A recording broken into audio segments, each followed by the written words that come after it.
जो साथी UP police की तैयारी कर रहे हैं वो इस वीडियो को ज़रूर देखें ताकि हमें पता चल जाए कि किस टॉपिक से कौन सा क्वेश्चन कन्फर्म आने वाला है या कौन सा टॉपिक कन्फर्म आएगा।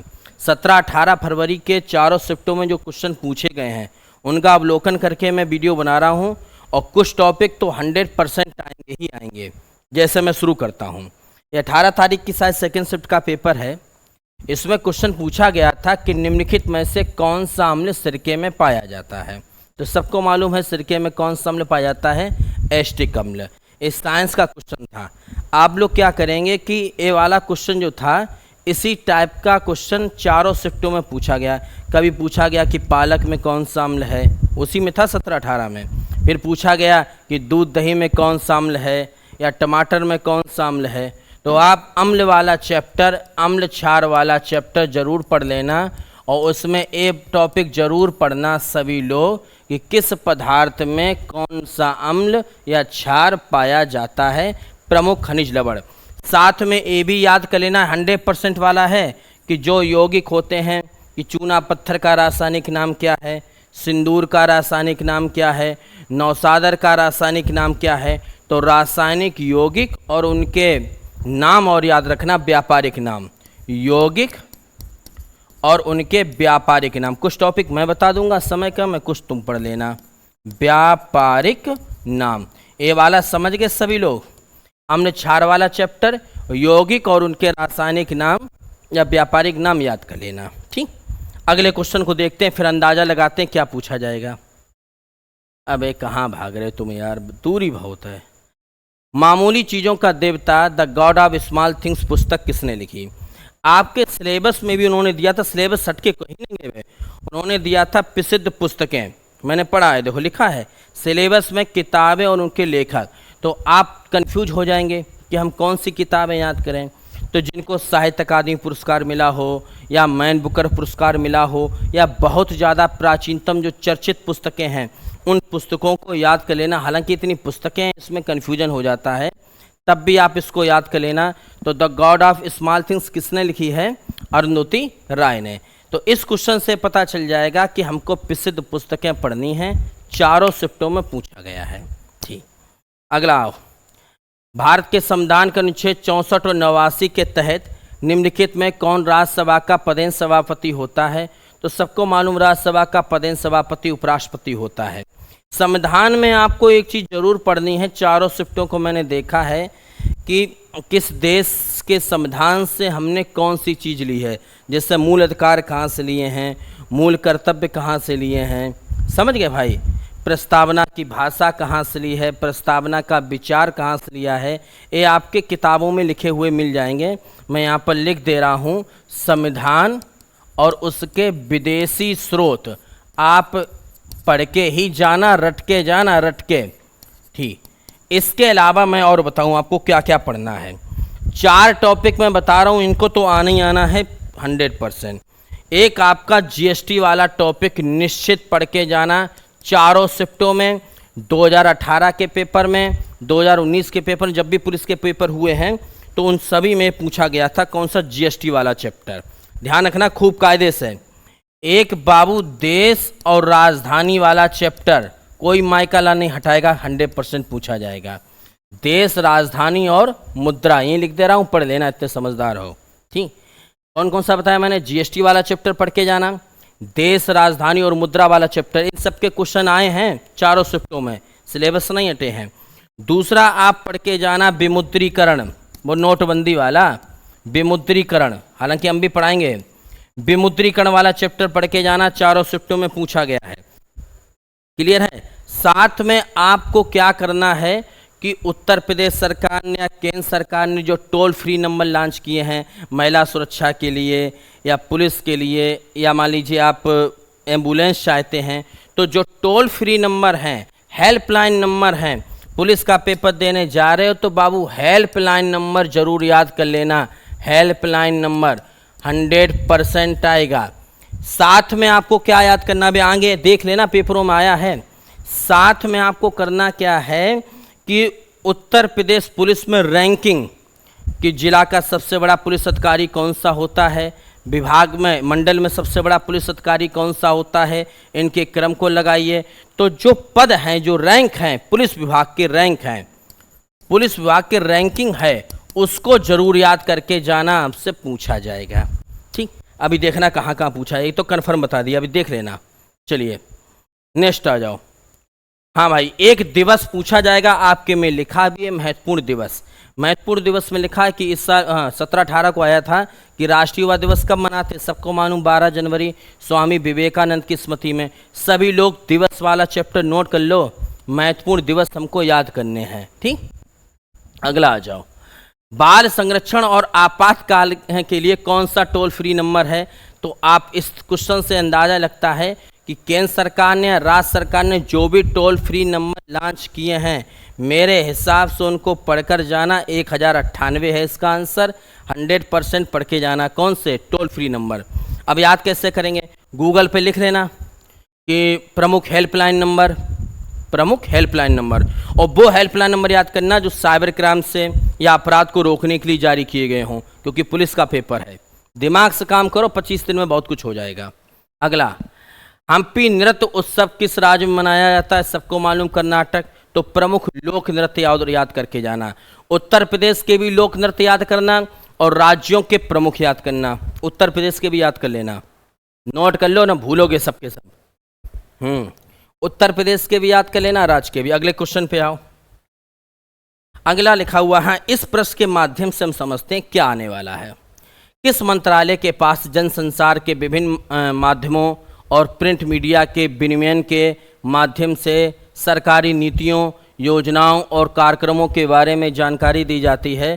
तो आपको मालूम होगा, सूचना और प्रसारण मंत्रालय है।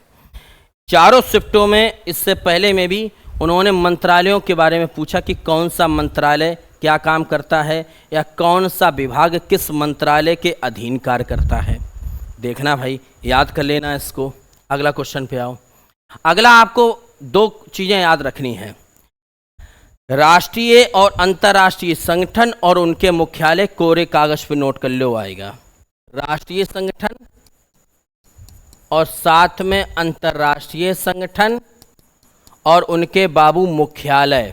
मुख्यालय ये ध्यान रखना, जैसे G20 का मुख्यालय कहाँ पर है, G7 का G20 का फुल फॉर्म दिया था। इसके अगली वाली शिफ्ट उन्होंने पूछा था WHO का मुख्यालय कहाँ पर है। ठीक, अभी पूछा है राष्ट्रीय विषाणु विज्ञान संस्थान का मुख्यालय कहाँ पर, तो इसका आंसर पुणे है। हर शिफ्ट में कुछ ना कुछ पूछा है।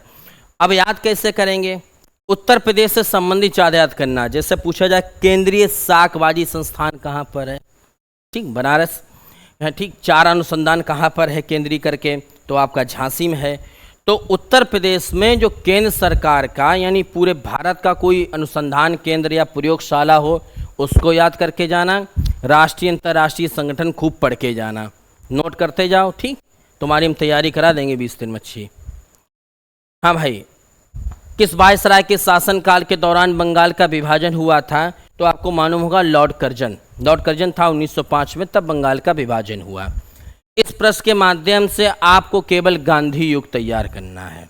गांधी युग के 4 वीडियो मैंने डाल दिए, गारंटी रहेगी, उससे बाहर नहीं जाना है। आधुनिक भारत में गांधी युग पढ़ना। ठीक, हालांकि बड़ा है, तुम्हारे पास समय नहीं है, तुम फुटकर क्वेश्चन याद करना। देखो आ गया क्वेश्चन, उत्तर प्रदेश राज्य में सर्वोच्च रैंकिंग का पुलिस अधिकारी कौन सा होता है? ठीक भाई, पुलिस महानिदेशक होता है, बिल्कुल सही, DGP होता है। तो ये पुलिस रैंकिंग और पूछी जाएगी, ये ध्यान रखना। साथ में एक और याद रखना कि केंद्र सरकार ने, राज्य सरकार ने कोई ऐप लॉन्च किया हो, ऐप लॉन्च जो जनता की सुविधा के लिए हो, या कोई पोर्टल लॉन्च किया हो, उसको नोट कर लेना। अब आप कहेंगे साहब बहुत से ऐप लॉन्च किए, बहुत से पोर्टल लॉन्च किए, साइबर क्राइम, अपराध, इस टाइप से संबंधित कोई पोर्टल या ऐप लॉन्च हुआ हो करंट अफेयर में, खास तौर से ध्यान रखना 2023 और 24 में जो लॉन्च किए गए हों उनको आप रट लेना। रही बात करंट अफेयर की, करंट अफेयर हमें कहाँ तक पढ़नी है? पिछली साल अभी जो पेपर हुआ था उसमें करंट अफेयर नवंबर और दिसंबर की पूछी गई। 18 फरवरी को पेपर था, 17-18 को। इस बार भी करंट अफेयर ज़्यादा से ज़्यादा आप बैक करना, बहुत ज़्यादा बैक करना। तो फरवरी, मार्च, अप्रैल, मई, जून, ठीक, इतने ही तक याद करना। फरवरी भी छोड़ देना, मार्च अप्रैल मई जून, इन 4 महीनों को रट लो। ठीक, फरवरी छोड़ देना, मार्च अप्रैल मई जून 4 महीने की करंट अफेयर पढ़नी है। और कोई भी बंदा जब भी करंट अफेयर पढ़ेगा तो उत्तर प्रदेश की नहीं पढ़ेगा। अब उत्तर प्रदेश की क्यों नहीं पढ़ेगा? अंतर्राष्ट्रीय घटनाक्रम लिखा हुआ है, राष्ट्रीय घटनाक्रम लिखा हुआ है, राज्य विशेष करंट अफेयर नहीं लिखी हुई है सिलेबस में, ना एक भी क्वेश्चन पूछा गया है।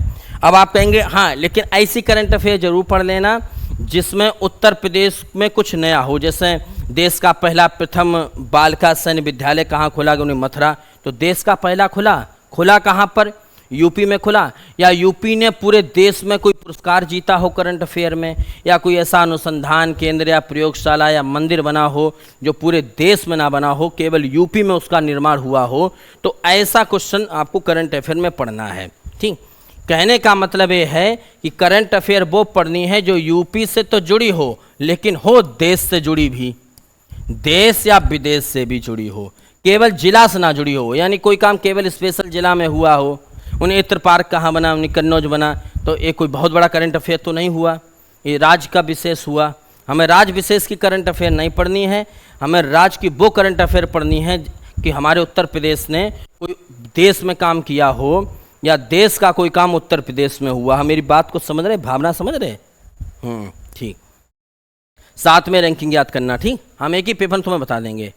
अब बात आती है यार अर्थव्यवस्था की। अर्थव्यवस्था में बहुत ज़्यादा टफ पूछा जाता है, तो मेरे हिसाब से इस पर ज़्यादा तुम फोकस ना करना, छोड़ देना, केवल अर्थव्यवस्था के इंपॉर्टेंट क्वेश्चन याद कर लेना। खास तौर पर तुम कर याद करना और आय के साधन। राज्य सरकार की आय का सबसे बड़ा साधन क्या है, केंद्र सरकार की आय का सबसे बड़ा साधन क्या है। जैसे इन्होंने पूछा है कि सरकार का वह खाता जो केवल चालू वित्तीय वर्ष से संबंधित है और इसमें शामिल है, तो इस टाइप के क्वेश्चन पूछे गए थे। ठीक, अब कहाँ भाग गए भैया तुम, आओ। हाँ, अब देखो, मथुरा के पास मठ के मंदिर में किन शासकों की विशाल मूर्तियां प्रतिस्थापित की पाई गई थीं? तो कुषाण शासकों की पाई गई थीं। ये राज्य विशेष का क्वेश्चन है। उत्तर प्रदेश में आपको 4 चीज़ें याद रखनी है। पहला सुन लो, क्या क्या, कौन सा जिला या कौन सा उत्तर प्रदेश का शहर किस उद्योग के लिए फेमस है। कि जैसे उन्होंने पूछ दिया कि उत्तर प्रदेश में ढोलक बनाने का केंद्र कहाँ पर? कि साहब अमरोहा। ठीक, कि उत्तर प्रदेश में छपाई कारखाना कहाँ है कपड़े का? कि साहब फरक्काबाद। ठीक, कालीन उद्योग के लिए कौन सा शहर फेमस है? ब्लैक पॉटरी यानी काली मिट्टी के बर्तन कहाँ बनते हैं? लाल मिट्टी के बर्तन के लिए कौन फेमस है? चीनी मिट्टी के बर्तन के लिए कौन फेमस है? मेरी बात को आप समझ रहे हो? करना ये है कि उत्तर प्रदेश में आपको ये देखना है कि कौन सा जिला या कोई उस जिला का कौन सा शहर या गांव अगर किसी उद्योग के लिए पूरे उत्तर प्रदेश या देश में फेमस है तो याद कर लेना, बहुत इम्पोर्टेंट है। साथ में 1 नंबर है, इम्पोर्टेंट नहीं है, हम ऐसी नहीं बता रहे हैं। साथ में तुमको क्या करना है कि उत्तर प्रदेश के किसी शहर में कोई ऐतिहासिक इमारत हो। ऐतिहासिक इमारत समझे, जैसे बड़ा इमामबाड़ा कहाँ पर है, छोटा इमामबाड़ा कहाँ पर है, या बहू बेगम का मकबरा कहाँ है, या बेगम समरू का चर्च कहाँ है, बड़ा ऐतिहासिक फेमस चीज़ हो तो याद कर लेना। यानी उसके प्रसिद्ध स्थल भी याद करना कि कौन सा प्रसिद्ध स्थल उत्तर प्रदेश के किस शहर में है। ठीक, यहाँ याद रखना। अभी आएंगे, देखना आप, एक ही PDF समझ में आ जाएगा। इन्होंने पूछा था मोगाओ गुफाएं जिन्हें हजारों बुद्धों की गुफाएं भी कहा जाता है किस देश में स्थित है? चीन में। तो इतने क्वेश्चन छोड़ देना, इतने तो नहीं कर पाओगे। हाँ, अगला सब्जी उत्पादन जो याद रखना कि विटीकल्चर किससे कहते हैं, सेरीकल्चर किससे कहते हैं, फ्लोरीकल्चर किससे कहते हैं। जैसे इन्होंने पूछा है फूल और फल सब्जियों को उगाना क्या कहलाता है? हॉर्टिकल्चर कहलाता है, बागवानी। ठीक, अगला अरब सागर की रानी किसे कहते हैं? आपको मालूम होगा, अरब सागर की रानी कोच्चि बंदरगाह को कहते हैं। तो यहाँ पर आप बंदरगाह भी, भूगोल में बंदरगाह जरूर याद रखना, बंदरगाह, दर्रा और साथ में नदियों का उद्गम स्थल, नदियों से संबंधित प्रश्न, बंदरगाह, दर्रा और नदियों से संबंधित प्रश्न। और साथ में एक याद रखना, भारत के पड़ोसी देश करके एक टॉपिक है, पड़ोसी देश। तो पड़ोसी देश में याद रखना कि भारत बांग्लादेश की सीमा का नाम क्या है। ठीक है, गुजरात और पाकिस्तान के बीच में कौन सा बॉर्डर है? भारत और चीन के बीच के सीमा रेखा का निर्धारण कब हुआ? ये लिखा है सिलेबस में, हम हवा में थोड़ी ना बोल रहे हैं। आपने सिलेबस पे ध्यान ही नहीं दिया, उसमें पहले ही पॉइंट पे लिखा हुआ है, देखो राज्य उसकी सीमाएं या भारत का विदेशों से संबंध क्या है, याद करके जाना। इसका क्वेश्चन भी इन्होंने अभी आगे आएगा। 2011 की जनगणना कार्य कितने चरणों में हुआ था, याद रखना 2 चरणों में हुआ था। जनगणना भारत की याद रख के आना, और भारतीय जनगणना में जरूर याद रखना उसका लिंगानुपात कितना है। ठीक है, लिंगानुपात कितना है, साक्षरता दर कितनी है, ये हर शिफ्ट में पूछा गया है जनगणना वाला क्वेश्चन। ठीक, अगला, संयुक्त राष्ट्र मानवाधिकार आयोग का नाम बदलकर अब क्या कर दिया गया है, तो मानवाधिकार परिषद कर दिया गया है। आपके सिलेबस में मानवाधिकार एक चैप्टर है, मानवाधिकार में मानवाधिकार दिवस याद रखना, मानवाधिकार आयोग का मुख्यालय, उसकी स्थापना, एक टॉपिक कन्फर्म है।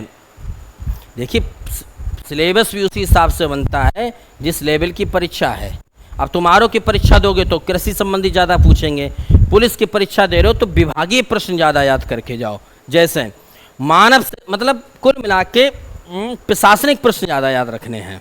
अगला हो, कुंभ मेला आपको सबको मालूम होगा, गंगा यमुना और पौराणिक सरस्वती, कोई खास बात नहीं। इससे सिद्ध होता है कि उत्तर प्रदेश के प्रमुख मेला याद रखना है, महोत्सव याद रखना है। ठीक, हाँ, उत्तर प्रदेश में अगर आपसे पूछा जाए कि वित्तीय निगम का मुख्यालय कहाँ है, उत्तर प्रदेश के हेडक्वार्टर पूछे जाएंगे। उत्तर प्रदेश वित्तीय निगम का मुख्यालय लिखा है, उत्तर प्रदेश वित्तीय निगम यूपीएससी निम्नलिखित में से किस विकास के लिए काम करती है, तो आपको मालूम होगा उद्योग के लिए। इसको हटाओ। उत्तर प्रदेश के प्रमुख पार्क याद करके जाना कि दुधवा नेशनल पार्क कहाँ पर है, तो लखीमपुर खीरी। तो उत्तर प्रदेश में प्रमुख जो वन्यजीव अभ्यारण्य है, टाइगर रिजर्व केंद्र हैं, उनको पढ़ लेना। हाँ भाई, CID, CBI, NIA, BSF, CRPF या आईटीबीपी, इन सब के फुल फॉर्म याद कर लेना, इन सब की स्थापना याद कर लेना। चारों शिफ्टों में पूछा गया है कि एनआईए का पूरा नाम क्या है, तो नेशनल इन्वेस्टिगेशन एजेंसी, इसको एनआईए बोलते हैं। सीबीआई का फुल फॉर्म पूछ सकते हैं, सीबीआई की स्थापना पूछ सकते हैं। ठीक, अगला, एक ऑपरेशन मैंने बताया था आप 2023-24 में केंद्र सरकार ने जो प्रमुख ऑपरेशन का मतलब कोई चीरा फाड़ी नहीं है, ऑपरेशन का मतलब है केंद्र सरकार या राज्य सरकार ने कोई अभियान चलाया हो। ठीक है, तो उसको याद कर लेना। जैसे पूछा जाए कि इजरायल हमास संघर्ष के दौरान कौन सा ऑपरेशन चलाया गया, ठीक, ऑपरेशन गंगा, ऑपरेशन विजय, ऑपरेशन अजय, अजय आपको मालूम होगा। तो साथ में केंद्र सरकार द्वारा जारी किए गए कुछ पोर्टल याद रखना कि केंद्र सरकार ने सुप्रीम कोर्ट ने लोगों की एंट्री के लिए कौन सा पोर्टल लॉन्च किया, के हिसाब सुस्वागतम पोर्टल, ये तो याद रख लेना। साथ में सैन्य अभ्यास भी। ठीक, यही क्वेश्चन है, तुम सबरे देख लो जब से पेपर हो रहा है। साथ में भारत ने करंट अफेयर में भारत ने किसी पड़ोसी देश के साथ किसी चीज़ को लेके, शिक्षा को लेके, चिकित्सा को लेके या सड़क निर्माण को लेके कोई समझौता किया हो पड़ोसी देश से, वो समझौता जरूर याद कर लेना। इसका प्रश्न है कि हाल ही में अक्टूबर 2023 में भारत और किस पड़ोसी देश ने आर्थिक और प्रौद्योगिकी के मामले में समझौता किया है, तो श्रीलंका के साथ।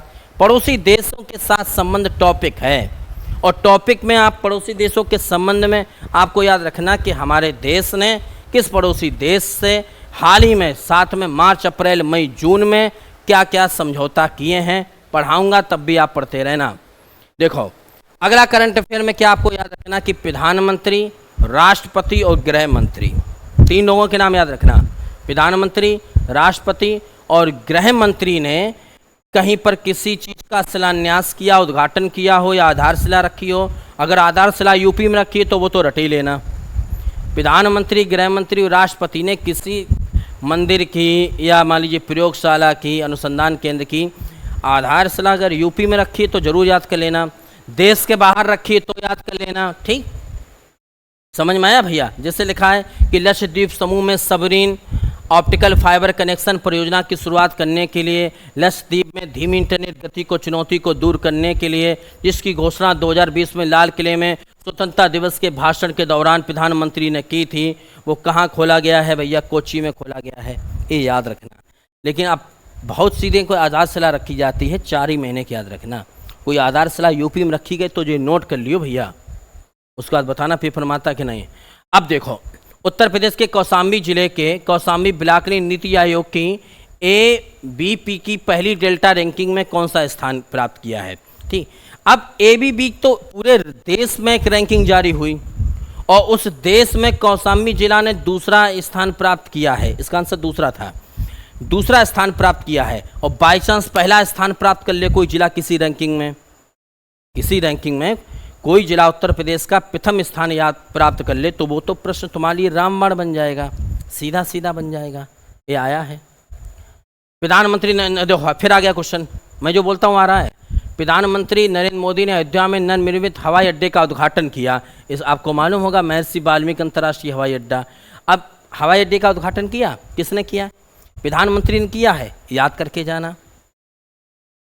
अगला, केंद्र और राज्यों के जटिल जाल की जगह जीएसटी कानून आपको मालूम होगा जो 2017 में लागू हुआ। जीएसटी आपके सिलेबस में है, ठीक। जीएसटी पढ़ के जाओ, 100% आएगी, चारों शिफ्टों में पूछी गई, ठीक। कम ही शब्दों बता दे रहे।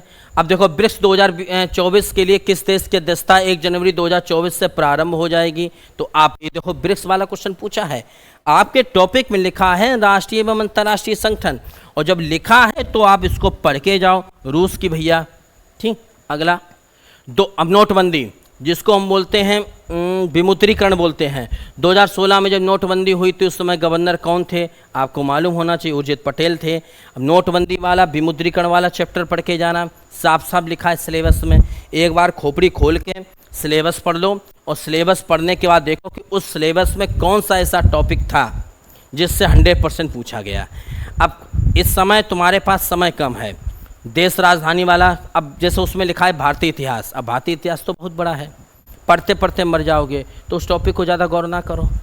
तुम गौर करो इस पे, किस पे, कि जो छोटे छोटे टॉपिक हैं जो तो कन्फर्म आने, देश राजधानी है, मुद्रा है, और भैया नोटबंदी है, जीएसटी है, इनको तो रट ही लो, गूगल पे डाल के लट लो कि जीएसटी से संबंधित महत्वपूर्ण प्रश्न।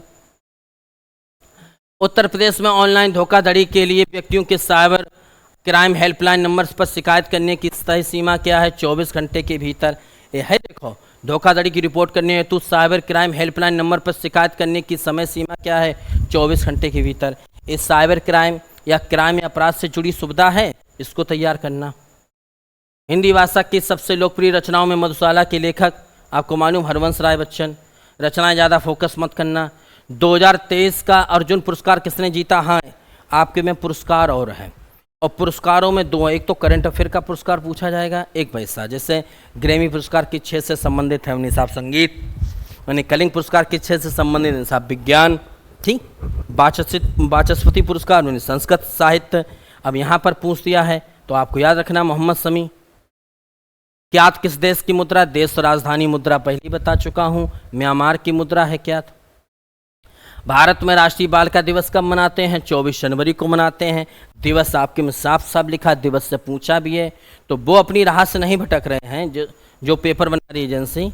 इस बार तुम ना भटक जाना, इतना अंदाज लगा के जाना। भारत का सर्वोच्च सैन्य पुरस्कार, हाँ पुरस्कार जरूर याद रखना, देखो पूछा है। वो वाला पुरस्कार का क्वेश्चन करंट अफेयर का था, और ये वाला इन्होंने पूछा है। सर्वोच्च सैन्य पुरस्कार आपको मालूम होगा परमवीर चक्र है।